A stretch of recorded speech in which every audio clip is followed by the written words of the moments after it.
The U.S. Africa Leaders Summit is in its second day in Washington, D.C. Nearly 100 American and African companies are talking about future economic collaboration. And the U.S. government is announcing $14 billion in investments from U.S. businesses.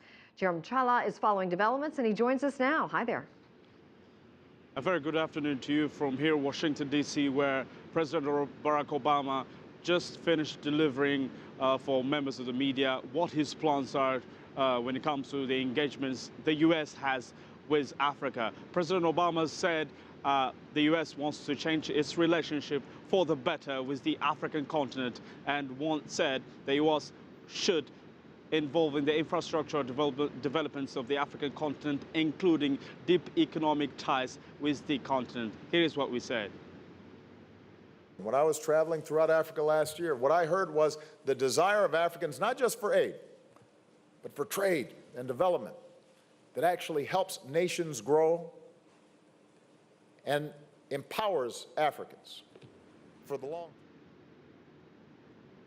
So the African continent itself has its own desires, as the President Obama said.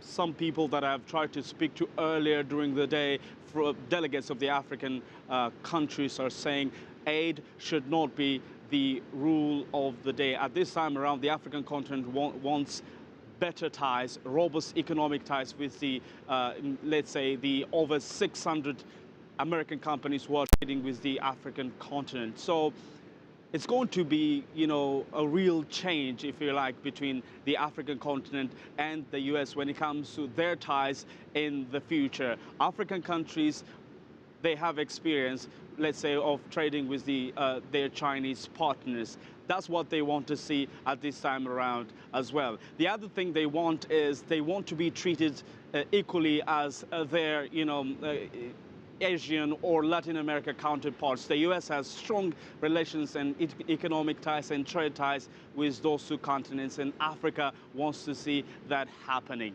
So that's what it is in general in this U.S.-Africa summit. High expectations, and many hope that things will change for the better. Girum, do you expect the U.S. efforts to invest in Africa to actually materialize?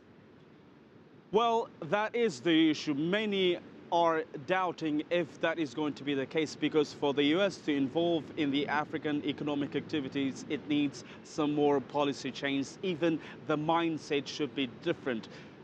Investors from this side of the world should have some kind of confidence to work with their African partners. At this time around, many analysts are saying the African economies are growing fast. And when they're growing, it's not only something material, but also the mentality itself as well. So the U.S. should also update its own engagements with the African continent and individual countries as well. So materializing is still in a question mark. Only time will tell. Girum Chala reporting live from Washington. Thank you for that.